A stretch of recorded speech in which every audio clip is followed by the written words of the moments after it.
de algo que está sin duda alguna, como voy a intentar también demostrar, que está en la base, es uno de los elementos causantes determinantes de la violencia. Y me refiero al fenómeno de la corrupción.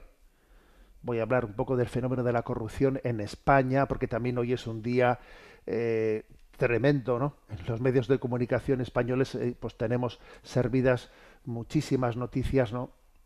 que, que hacen, o sea, nos estremecen al ver cómo la corrupción está instalada en la vida pública y claro, se tapa hasta que de repente salen episodios que nos dejan helados, ¿no? Diciendo, pero bueno, pues este nivel de corrupción es el que existe. ¿Eh? ¿O qué pasa? ¿Que únicamente se han desatado los poquísimos casos que existen? ¿O estos casos que se han destapado en el fondo son indicativos de cómo está la cosa? El fenómeno de corrupción en España, también quiero hacer referencia al fenómeno de corrupción en Colombia y al fenómeno de corrupción en Israel. La corrupción, fijémonos bien, la corrupción tiene tres elementos, tres resortes para corrompernos, ¿no? Que son el dinero, el placer y el poder. Son esos los tres elementos desde los cuales se corrompe el corazón del hombre, ¿no? Mira el vacío del hombre si tú le faltas por dentro, mira el poder del pecado cuando no envías tu aliento. Entonces, en la situación en España, a la hora de ver cómo acontece, cuáles son los elementos más determinantes de la corrupción, dinero, placer o poder. Claro, vemos lo que está aconteciendo en España. Pues ayer la noticia era pues cómo se han hecho públicos informes de los servicios de policiales de la Guardia Civil en los que se saca a la luz porque habían recibido permiso por parte de los jueces para llevar adelante escuchas telefónicas y bueno, ahí ha salido pues corrupción, con una corrupción potentísima del secretario de organización del Partido Socialista, pero también previamente habían salido de algunos ministros que que han estado muy cercanos al presidente de gobierno. Entonces, claro, de repente vemos que el entorno del presidente de gobierno está lleno de casos de corrupción. Entonces, la pregunta es, ¿de dónde han nacido estos casos de corrupción? ¿Dinero, placer o poder? Y vemos que las tres cosas están íntimamente unidas. Vemos como es patente que el dinero, pues en esa continuo recurso a, a buscar, ¿no?, beneficios económicos a cambio de concesiones de obras, etcétera, y favores a empresas a cambio de mordidas de dinero, como se dice popularmente, ¿no? Bueno, pues es una constante. Pero también está ligado al placer, porque en todas esas corrupciones que van saliendo a la luz pública, vemos también que se están ligadas a la prostitución, a la droga, al alcohol. Y también hemos visto episodios increíbles como que determinadas prostitutas que se convierten como en damas de compañía de los corruptos, bueno, pues son beneficiadas, incluso se les coloca en empresas públicas sin que trabajen nunca, pero tienen sueldos en empresas públicas y nos quedamos perplejos. Pero quizás, fijaros bien, la clave más determinante es la del poder. Es verdad que la corrupción del dinero a través del dinero y del placer, pues quizás sea, ¿no?, la más evidente, pero la más latente, o sea, la que es incisiva, la que está abajo del todo, la que lo determina todo, yo creo que es la corrupción del poder. El, el aferrarse al poder por encima de todo, caiga quien caiga, el no tener la capacidad de decir, bueno, hasta aquí hemos llegado, dejemos paso a quien tenga que venir, pues que hable el pueblo de España, convoquemos unas elecciones. O sea, el aferrarse al poder por encima de todo, quizás sea de esas tres, ¿no?, resortes, dinero, placer, poder sea el más determinante. Vamos al caso de Israel. Y en el caso de Israel, del cual, por cierto, no se habla suficientemente, yo creo que también es un caso digno de reflexión. Porque, claro, hablamos mucho de Benjamín Netanyahu y cómo incluso la Corte del Tribunal Internacional ha pedido para él la detención.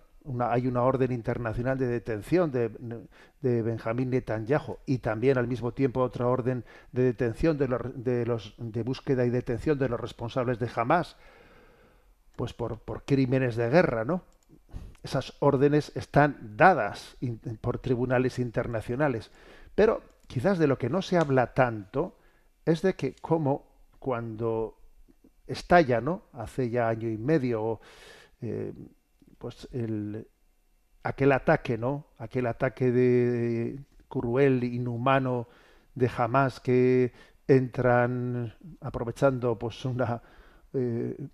una falta de seguridad increíble, entran y matan, secuestran en total a 1.200 personas.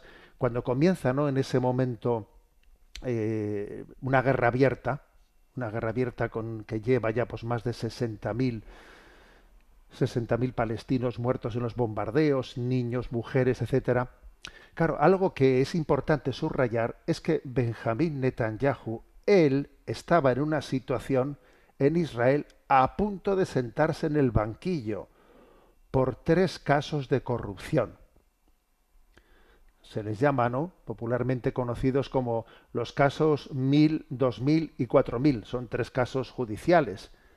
El primero, el caso 1000, está ligado a, a la recepción de regalos lujosos, de joyas, etcétera, por valor de cientos de miles de shekels, regalos lujosos por parte de empresarios millonarios, ¿no? Claro, el asunto está a cambio de qué. Pero bueno, el caso 2000 es bastante más grave, porque ahí lo que se investiga es que Netanyahu habría negociado con el editor de un diario para obtener una cobertura más favorable a cambio de limitar la circulación al diario rival. Como diciendo, a ver, yo si tú hablas bien de mí, yo perseguiré a tu diario competencia, al periódico que es tu competencia.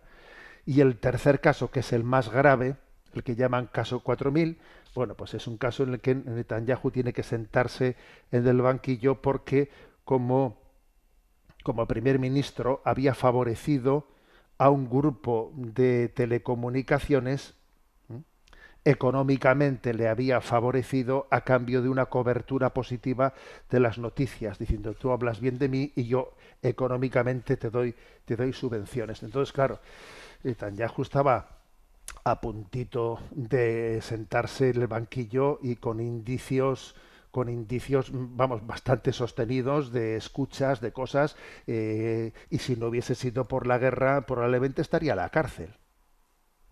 Probablemente estaría en la cárcel. Entonces, claro, el que en este momento él haga esa apuesta, pues vamos a por, ¿no? Claro, la guerra ha paralizado todas estas investigaciones judiciales.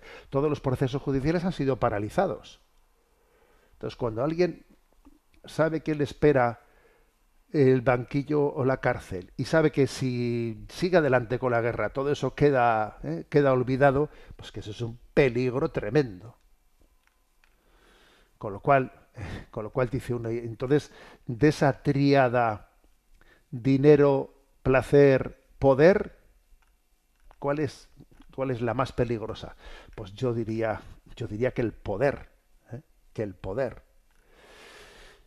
Y vamos a Colombia, porque también tenemos muchos oyentes allí y estos días estoy recibiendo muchos correos electrónicos de colombianos en los que dicen rece por nuestra patria, rece por Colombia, rece por Colombia. Allí se ha vivido el atentado contra Miguel Uribe, que se continúa en una situación gravísima y rezamos por él, por su recuperación. Y entonces dice uno, ¿Y qué hay detrás, ¿no? O sea, ¿cuál es el resorte último de la corrupción en países como Colombia? Hombre, y obviamente, en un lugar como Colombia, cuando fundamentalmente, ¿no? Pues es el narcotráfico, pues el que ha sido el detonante último de todas esas, ¿no? De todas esas luchas intestinas, pues uno dice, pues aquí es el dinero, ¿no? Es el dinero y es el placer, la droga y el dinero que genera. En este caso parece que es el placer y el dinero el que lo genera, pero fíjate por dónde que enseguida aparece el poder, porque claro, si se trata de narcotráfico, ahí lo que pesa es el placer y el dinero, pero enseguida aparece el poder que es el de ser más poderoso que las otras mafias, tener el control, ¿eh? Los grandes, como el caso de Escobar, etcétera, ¿no? Los grandes capos de la droga, curiosamente, cayeron en manos, ¿no? En manos de la justicia por motivo de la vanidad, porque comenzaron, ¿no? A cometer el error de que yo en mi fama doy entrevistas, hago una película, porque me comienza a tentar, tengo todo el dinero que quiero, tengo todo el placer que quiero, pero quiero ser famoso, quiero tener poder, quiero tener...